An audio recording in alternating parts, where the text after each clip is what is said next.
샬롬 1월 28일 수요일입니다. 오늘 아침부터 그리고 하루가 끝나기까지 주님과 함께 동행하는 기쁨이 우리 모든 성도들의 삶 속에 가득하기를 주님의 이름으로 축복합니다. 신앙 고백을 함께 하시겠습니다. 나는 전능하신 아버지 하나님 천지의 창조주를 믿습니다. 나는 그의 유일하신 아들 우리 주 예수 그리스도를 믿습니다. 그는 성령으로 잉태되어 동정녀 마리아에게서 나시고 본디오 빌라도에게 고난을 받아 십자가에 못 박혀 죽으시고 장사된 지 사흘 만에 죽은 자 가운데서 다시 살아나셨으며 하늘에 오르셔 전능하신 아버지 하나님 우편에 앉아 계시다가 거기로부터 살아있는 자와 죽은 자를 심판하러 오십니다. 나는 성령을 믿으며 거룩한 공교회와 성도의 교제와 죄를 용서받는 것과 몸의 부활과 영생을 믿습니다. 아멘. 204장 주의 말씀 듣고서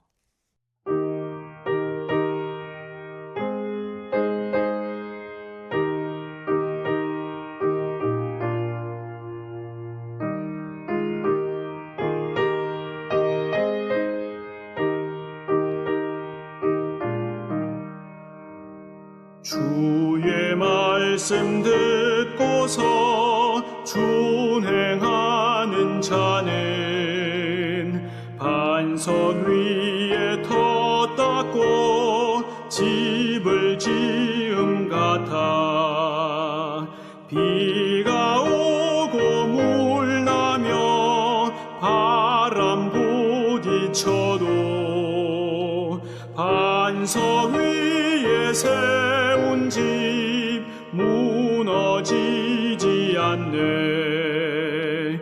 잘 짓고 잘 짓세 우리 집 잘 짓세. 만세 반석 위에다 우리 집 잘 짓세. 주의 말씀 듣고도 행치 않는 자는 모래 위에 터 닦고 집을 지음 같아 비가 오고 물 나며 바람 부딪힐 때 모래 위에 세운 집 크게 무너지네. 잘 짓고 잘 짓세 우리 집 잘 짓세. 만세 반석 위에다 우리 집 잘 짓세.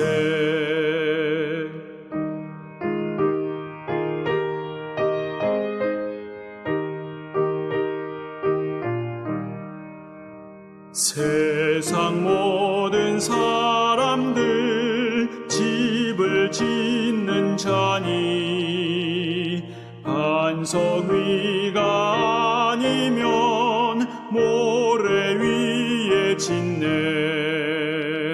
우리 구주 오셔서 지은 상을 줄 때 세운 공로 따라서 영영상 벌 주리. 잘 짓고 잘 짓세 우리 집 잘 짓세. 만세 반석 위에다 우리 집 잘 짓세. 만세 반석이라는 말을 아십니까?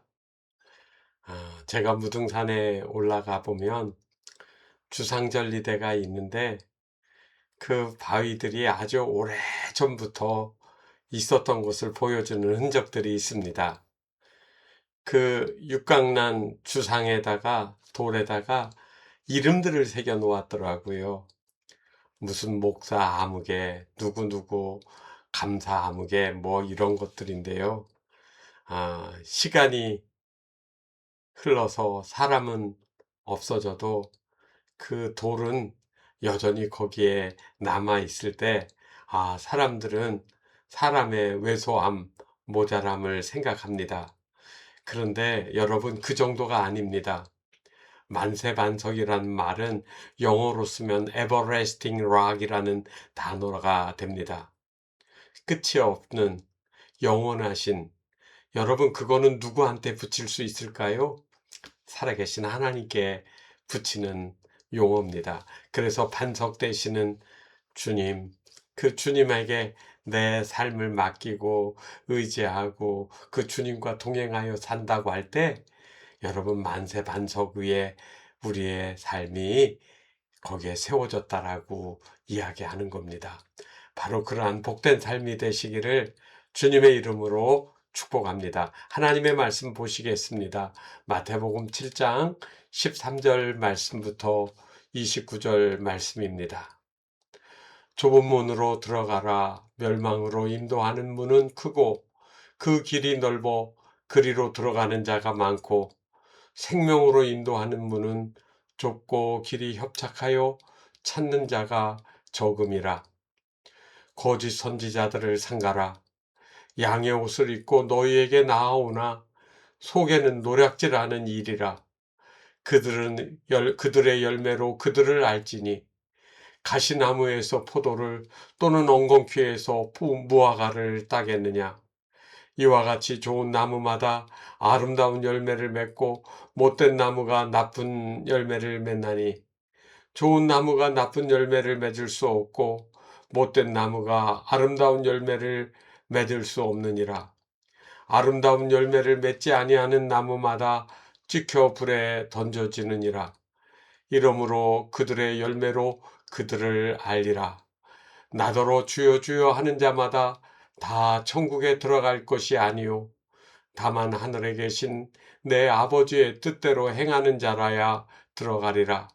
그날에 많은 사람이 나더러 이르되 주여 주여 우리가 주의 이름으로 선지자 노릇하며 주의 이름으로 귀신을 쫓아내며 주의 이름으로 많은 권능을 행하지 아니하였나이까 하리니 그때에 내가 그들에게 밝히 말하되 내가 너희를 도무지 알지 못하니 불법을 행하는 자들아 내게서 떠나가라 하리라.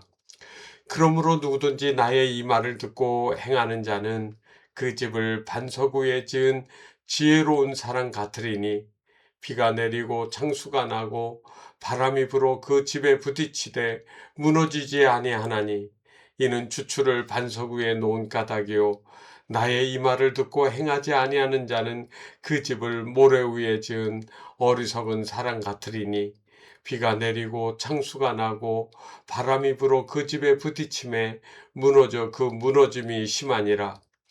예수께서 이 말씀을 마치심에 무리들이 그의 가르치심에 놀라니 이는 그 가르치시는 것이 권위 있는 자와 같고 그들의 서기관들과 같지 아니함일러라. 아멘. 오늘 본문 말씀은 산상수훈의 마지막입니다. 어제는 여러분 남에게 대접받고자 하는 대로 대접하라고 하는 말씀을 들었지요. 그게 하나님을 향하여서도 사람을 향하여서도 그렇게 하는 겁니다. 하나님을 향하여서는 어떻게 하는 겁니까?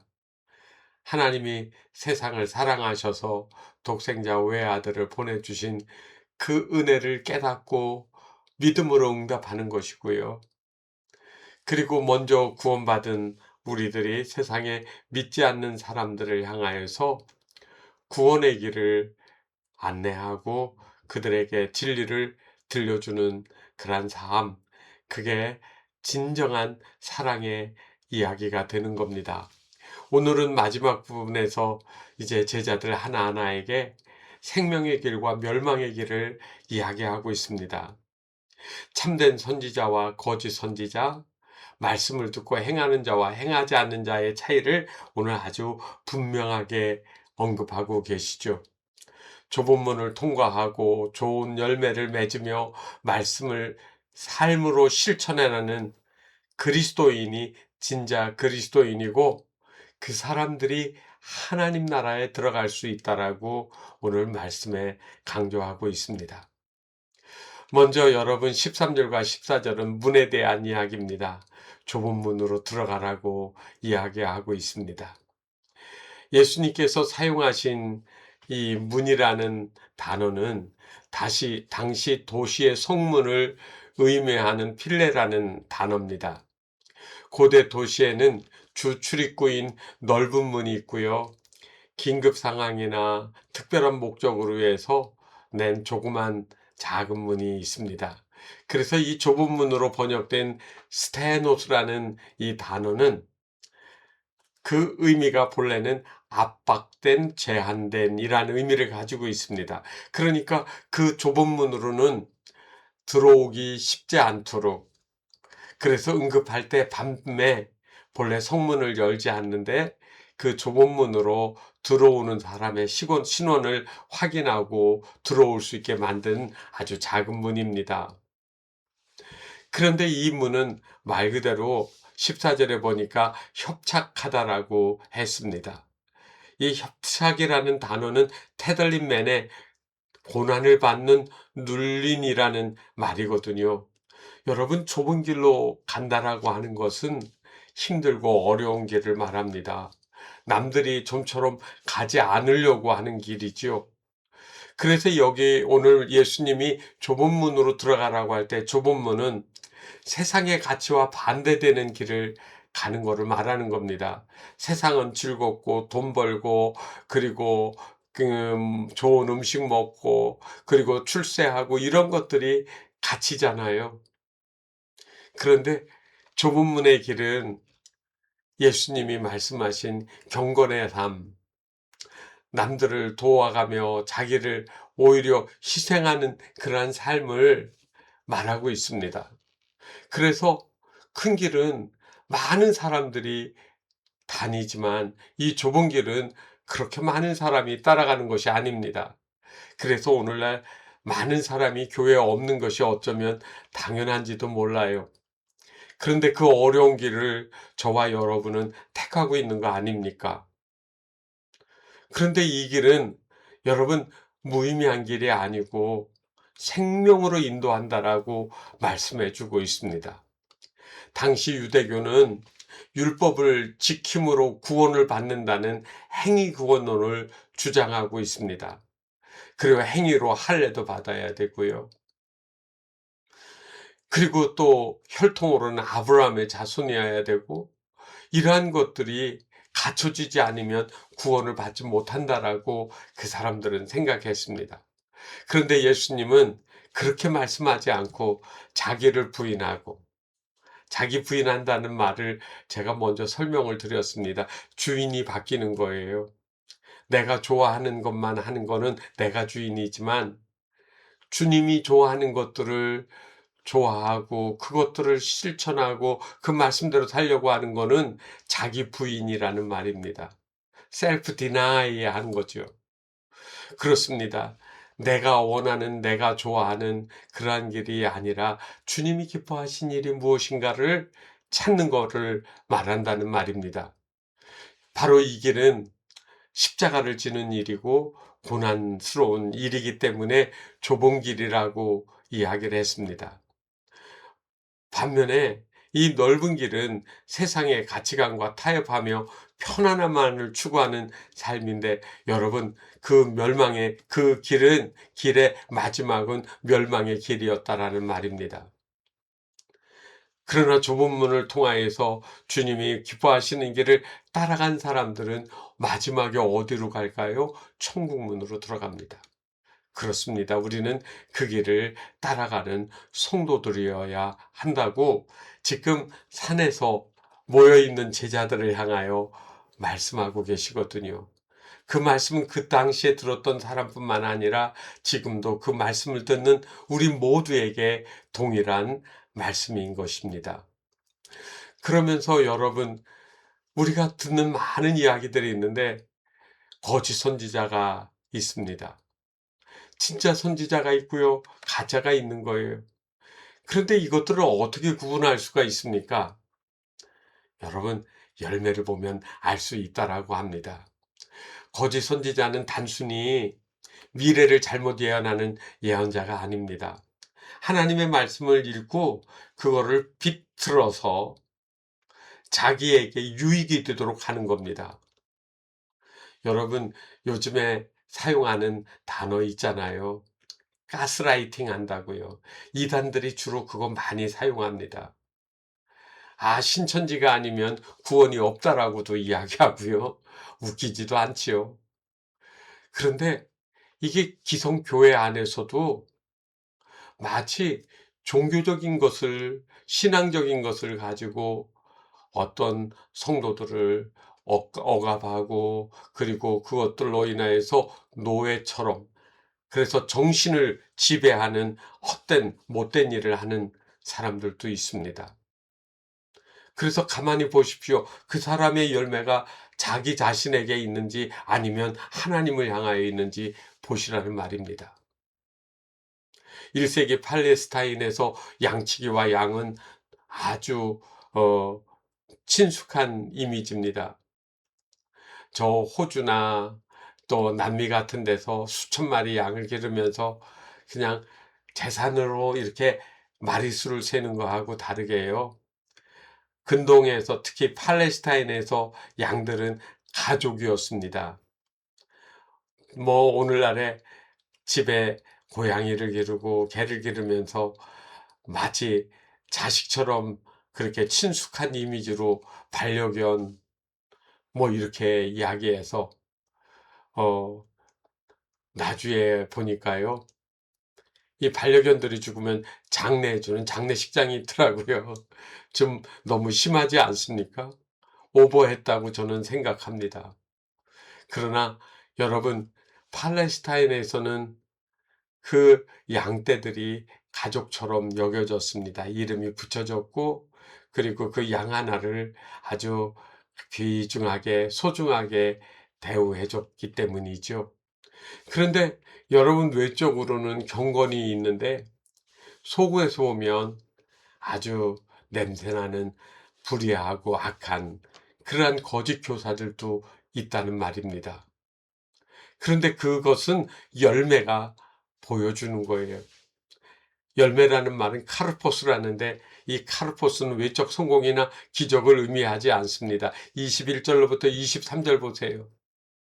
주여 주여 하는 말은 다 똑같이 합니다. 그리고 내가 선지자 노릇도 하고 귀신도 쫓아냈고 권능도 행했다고 하는데, 주님은 마지막에 이 사람들을 뭐라고 합니까? 나는 도무지 너희를 알지 못한다라고 말씀하는 거예요. 아버지 뜻대로 행하지 않고 그것을 사용해서 자기의 유익을 삼았기 때문입니다. 이 알지 못하니라고 하는 이 말씀을 여러분, 우테폰의 에그논이라는 헬라어인데, 이 말은 무지가 아니라, 하나님이 지식이 없어서 모르는 게 아니라 너하고 나하고 관계가 없다라고 하는 그러한 설명인 것입니다. 우리가 신앙생활 잘 하시다가 마지막에 교회에서 봉사도 많이 하셨어요. 그리고 주일 성수 열심히 했는데 마지막에는 주님이 내가 도무지 너를 알지 못한다. 여러분, 이건 비극 중에 비극 아니겠습니까? 참된 열매는 내적으로 아버지의 뜻을 따라 순종하는 성품을 가져야 합니다.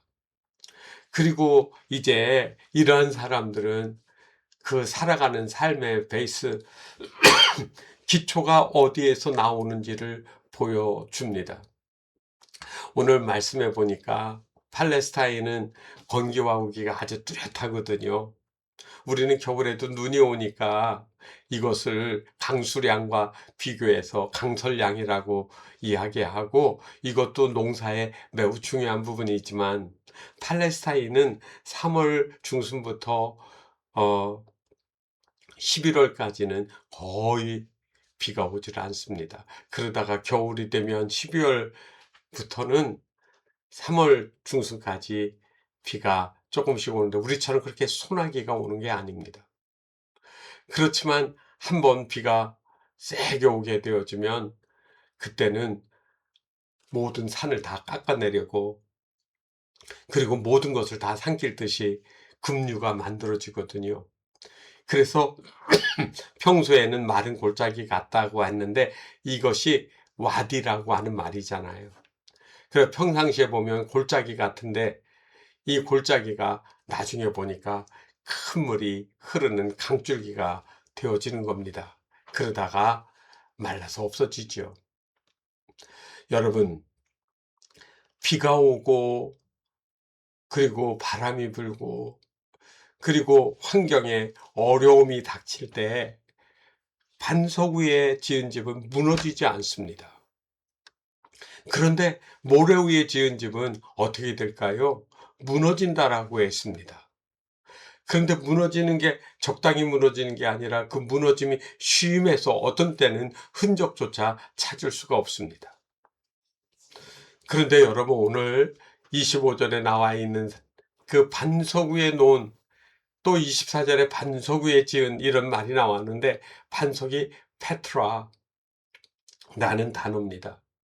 베드로라는 말은 바로 이 페트라라는 말과 같은 말이에요. 반석입니다. 유대교에서는 랍비의 가르침을 듣고 암송하는 것을 중요시했지만 예수님은 들음과 행함의 일치를 요구하신 겁니다. 그래서 오늘 여기에 보니까 말씀을 듣고 행하지 아니하는 자 26절에 나와 있죠. 그 사람이 모래 위에 지은 까닭이고 말씀을 듣고 그 말씀대로 행하는 자는 24절에 반석 위에 지었다고 했습니다. 이 말씀을 여기까지 하니까 그 말씀을 듣던 많은 무리들, 제자들이었죠. 그 가르침에 놀랬다고 했습니다. 랍비들은 자기들이 가지고 있는 권위 있는 법전을 가지고 전통을 가지고 얘기했지만 예수님은 그와 같지 아니하다라고 하는 그러한 감탄을 한 겁니다. 오늘 본문은 신앙이 단순한 지식에 머무르지 않고 순종과 실천으로 증명이 되라고 했습니다. 좁은 길을 가는 것은 불편하고 외로울 수 있습니다. 그렇지만 여러분, 그 길이 생명의 길이라는 사실을 기억하십시오. 지금 비록 어렵고 그 길이 힘들고 답답한 길처럼 보이지만 그러나 반드시 웃을 날이 올 것입니다. 내 신앙의 열매가 무엇인지 돌아보고 점검하시는 여러분들이 되시기를 바랍니다. 오늘도 해가 뜨고 우리는 세상 속으로 나갈 겁니다. 그러나 우리는 믿음으로 반석을 짓는 자로 아버지의 뜻을 듣고 그 말씀을 순종하고 실천하는 그리스도인으로 살아갈 것입니다. 이 은혜가 우리 모든 성도들의 삶에 날마다 기쁨과 확신을 더하여 주시기를 주님의 이름으로 축복합니다. 기도하겠습니다. 하나님 아버지, 오늘도 우리와 함께 하옵소서. 들은 말씀처럼 우리가 아버지의 뜻을 행하고 그리고 좁은 길을 하나님 피하는 것이 아니라 오히려 그 길을 담대히 걸어갈 수 있도록 은혜 내려 주시옵소서. 예수님의 이름으로 기도하옵나이다. 아멘. 하늘에 계신 우리 아버지, 아버지의 이름을 거룩하게 하시며 아버지의 나라가 오게 하시며 아버지의 뜻이 하늘에서와 같이 땅에서도 이루어지게 하소서. 오늘 우리에게 일용할 양식을 주시고 우리가 우리에게 잘못한 사람을 용서하여 준 것 같이 우리 죄를 용서하여 주시고 우리를 시험에 빠지지 않게 하시고 악에서 구하소서. 나라와 권능과 영광이 영원히 아버지의 것입니다. 아멘.